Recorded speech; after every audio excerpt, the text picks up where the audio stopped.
My friends, it's fantastic that Pan-Europa is organizing this great event. My name is Gunther Fehlinger-Jahn, and here is my presentation, which I call the basic strategy which we all should have.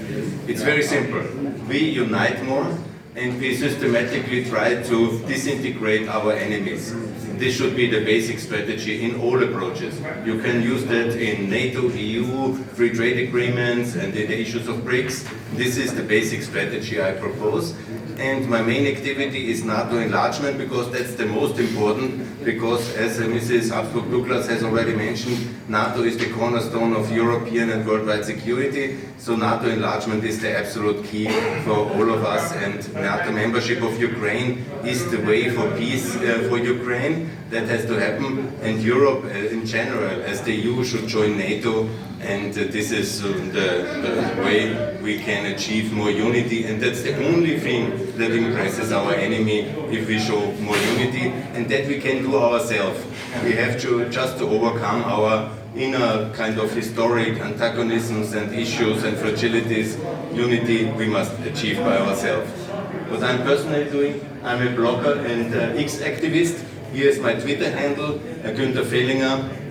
If you follow me, I would be very grateful. And I posted and endorsed all the independence movements who are present here. I endorsed the independence of Buryatia and of Kalmykia and of all the other new emerging states of ex-Russia recently.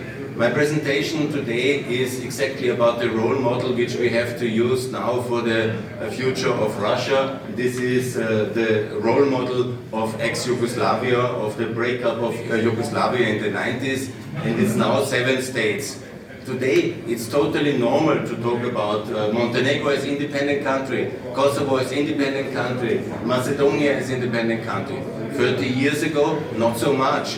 When I was advocating for the independence of Montenegro, Macedonia, Kosovo 30 years ago as a student representative in the center-right-wing students, everybody said to me, not so fast, this is not gonna happen, it's a fantasy, and all these things, or it's very dangerous. In reality, it's now real, and it happened, because it was the right thing to do, and it was absolutely historically justified. And the important message I want to give here today, because it really works. And the living conditions, the security condition, and the welfare condition of all these countries, including Kosovo, Montenegro, North Macedonia, which were the most neglected and poorest part of ex-Yugoslavia, are today much better than they ever were in history. And all of them will join NATO, EU, Schengen, OECD in the coming future ahead. And many of them have achieved that already. And that's a great result, so we should be proud and not use ex-Yugoslavia as a negative example, but as a positive example. I want to always issue this slide, because many people say, but the US and the EU are not supporting independence of the new countries to emerge out of ex-Russia. Yeah, but they never had. And no EU country has really supported ex-Yugoslavian independence. Yeah? There was Brioni process for the ones involved in the details. Yeah? Everybody tried to keep Yugoslavia united, everybody tried to keep the Soviet Union united.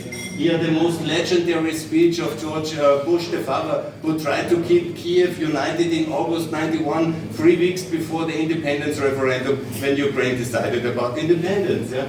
And he sent James Baker to the Balkans in order to keep Yugoslavia united. And I tell you what, when the independence came, they all supported ultimately independence, and America was the greatest supporter of the independence of Croatia, Bosnia, Kosovo later. And this was decisive for them to achieve independence.